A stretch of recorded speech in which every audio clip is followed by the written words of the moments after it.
C'est l'info du matin, hein, c'est tout frais. Donc le New York Times du jour, sorti il y a quelques heures. Donc je vous rappelle ce qu'il est dit en une du New York Times. Armstrong serait prêt à passer aux aveux, mais il serait prêt à passer aux aveux, selon le New York Times, non pas par acte, on va dire, de repentance, mais il serait prêt à passer aux aveux simplement parce qu'il veut continuer à pratiquer le triathlon. Or, s'il veut pouvoir s'aligner dans des compétitions sportives, eh bien il faut qu'il donc fasse ses aveux. Alors oui. Pour compléter un peu tes propos, c'est qu'aujourd'hui, il est banni de toute compétition sportive à vie et il serait en train d'étudier les contours d'une rédemption. Il serait tout conditionnel. Là, il faut y aller à l'appel, le conditionnel. Les contours d'une rédemption avec l'USADA, avec tout le monde, etc., pour pouvoir voir réduire cette peine non plus à perpète, mais à quelques années. En l'occurrence, 8 ans. Et donc, dans 8 ans, il pourrait se mettre... Mais ça pose, à mon avis, déjà deux problèmes qui ne sont pas anodins. C'est que s'il avoue quelque chose, ben, ça veut dire qu'il a menti sous serment. Et là, ça veut dire que c'est la justice qui peut l'attraper et faire du Marion Jones, parce qu'aux États-Unis, le mensonge est quelque chose d'extrêmement grave. Donc ça me semble déjà tout à fait stupéfiant, puisqu'il a juré ne jamais s'être dopé. Si maintenant il avouait, il y aurait mensonge par jure. Et puis ensuite, il y aurait éventuellement une déferlante de ses partenaires, de ses sponsors, qui pourraient à ce moment-là se retourner contre lui et lui demander des sommes colossales. Donc c'est un risque énorme. C'est peut-être pour ça aussi que on met du conditionnel partout et qu'il est en train d'étudier, mais je vois pas comment il peut le faire. Enfin, moi, c'est mon avis, hein. Thomas. Je suis un peu abasourdi par le truc. Moi, je me demande même s'il devance pas finalement une hypothétique suite à cette affaire. C'est-à-dire qu'il y a peut-être des dossiers qui vont sortir dans les jours qui viennent, et qu'il a pas tout simplement anticipé un peu le truc pour préparer le terrain, parce que ça semble énorme. Déjà d'un point de vue de l'éthique, tout ça pour faire le je comprends pas comment dire. Oh non, mais voilà, c'est à un moment, c'est se foutre de la gueule du monde, quoi. Tu dis aux gens, non, mais en fait, je vais avouer, mais le but, c'est pas finalement de revenir sur mes propos et de dire que j'ai charrié un petit peu. C'est tout simplement que je veux. Ça c'est pas lui qui le dit. On l'interprète et tout le monde. L'interprète, mais enfin, c'est un gars qui a des conseils quand même, qui a des gens autour de lui qui réfléchissent à sa communication, etc. Clair, ouais. Donc ça fait un peu limite, je trouve, comme déclaration. J'avoue que je comprends pas bien, mais si c'est avéré, c'est absolument énorme. C'est à l'image de toute façon de ce qu'on nous fait croire depuis le début de cette histoire. C'est-à-dire qu'on est dans quelque chose qui est complètement irrationnel pour moi et qui ne mérite que sanction, voire mépris. Tony ? Ouais, moi je suis d'accord avec vous. Si on prend cette info au premier degré, c'est absolument incroyable. Avoir menti pendant 10 ans jusqu'à aujourd'hui, pris les gens pour aller de haut, on va dire. Et aujourd'hui, dire la vérité juste pour atténuer une sanction et reprendre le triathlon, mais c'est juste n'importe quoi. À sa place, je serais mort de honte et je ferais tout pour qu'on m'oublie. Donc il y a forcément autre chose derrière. C'est vrai que ce qu'il encourt derrière quand même avec la justice américaine, ça paraît incroyable aujourd'hui qu'il se lance là-dedans. Donc je sais pas ce qui va lui tomber dessus, mais il y a forcément quelque chose qui va arriver.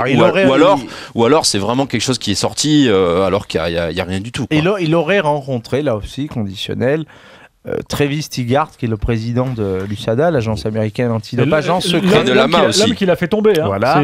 Pour certainement, si cette rencontre est rêvée, encore une fois, étudier les possibilités de cette sortie, quoi. Peut-être une amnistie, j'en sais rien. Enfin, aux États-Unis, avec leur système de communication de médias, les aveux de Lance Armstrong, ça doit valoir du pognon. Hein. Ah. Non mais oui, c'est vrai. Non mais l'exclu des aveux de Lance Armstrong. C'est quoi le journal en question? C'est le New York Times. Voilà, le New York Times, voire même en. Enfin là, s'il fait les aveux, ce sera pas dans le New York Times, ce sera dans un show à la télé. À Hollywood. Ça doit valoir du blé, ça. Moi, je pense moi aussi que c'est un vil calcul de sa part. Mais on a du mal à imaginer chez cet être qui visiblement a tout planifié, tout calculé pendant des années, qui a été, tu le disais Thomas, entouré, c'est plus qu'entouré, c'est une forteresse qu'il a construit autour de lui. T'as du mal à lui prêter une certaine spontanéité comme ça, et puis aussi un brin de remords qui viendrait lui croquer un peu les mollets. Rappelons-nous sa dernière provocation, c'est son tweet avec la photo où il est allongé sur un canapé avec ses 7 maillots de. Mais son ultime provocation, c'est ça. C'est aujourd'hui de vouloir dire voilà, je suis prêt à avouer. Mais parce que vous comprenez, je veux quelque part continuer ma vie de sportif. Non, il n'a pas dit ça, Gilbert. Attention. C'est sous-entendu. C'est nous. Oui, c'est nous c'est les gens qui faisons l'exégèse de ça, de cette hypothèse, qui pensons que c'est. Il peut y avoir. Moi, ça me semble complètement fou que ça soit juste par plaisir de faire du triathlon dans 8 ans. Il a peut-être des garanties que. Mais imagine en plus quand le mec il va se pointer à la première course, les gars ils vont avoir des kalachnikovs braqués sur lui. C'est pas possible. Le mec il dit non mais je vais tout avouer pour faire du triathlon dans 8 ans. Il a peut-être des garanties sur les poursuites judiciaires. C'est là l'objet peut-être de la rencontre secrète, c'est obtenir des garanties, et y compris effectivement de la justice, où il ne faudrait pas qu'il tombe comme Marion Jones pour parjure, qui avait pris quand même 6 mois de prison, ce qui est pas rien. Parce que finalement, sur le fond de l'affaire, il a jamais été pris, notre ami Armstrong. Non. Donc c'est vrai que ça peut, un truc de PO des années 90. Ça peut aussi arranger l'AMA et toutes les instances de lutte antidopage, qui est des aveux pour donner du crédit à ces instances. Donc c'est peut-être effectivement une histoire de fric. Ça en donnera jamais. Tu connais ma position là-dessus, Tony, c'est que Lance Armstrong, c'est la démonstration de la faillite de la lutte antidopage. Parce que pendant des années, il n'a fait zéro contrôle positif. Ouais, sauf qu'il est tombé.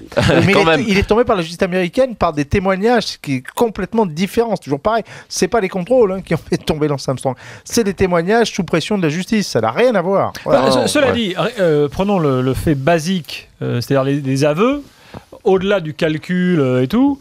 Ce serait quand même un signe fort. Le mec, enfin, il ouvre la bouche pour dire oui, ok, j'ai triché. Ça, c'est un signe fort s'il y avait du sens derrière, c'est-à-dire que s'il le faisait pour faire évoluer le système, pour dire voilà, c'était comme ça, il faut que ça change, ou j'en sais rien, enfin, qu'il y ait derrière une véritable démarche. Je pense que tu peux compter sur lui, je sais pas si ce sera sincère, mais tu pourras compter sur lui pour te sortir 3-4 phrases bateau du style, évidemment, je condamne tous les tricheurs et je ne le referai pas. Peut-être créer une fondation, antidopage.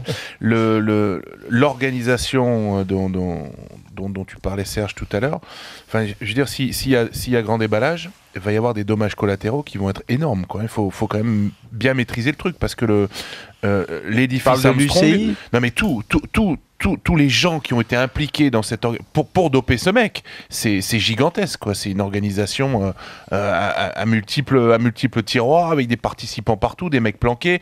Enfin c'est énorme comme truc. Donc moi je sais pas. J'avoue que j'ai du mal à comprendre tout ce mécanisme.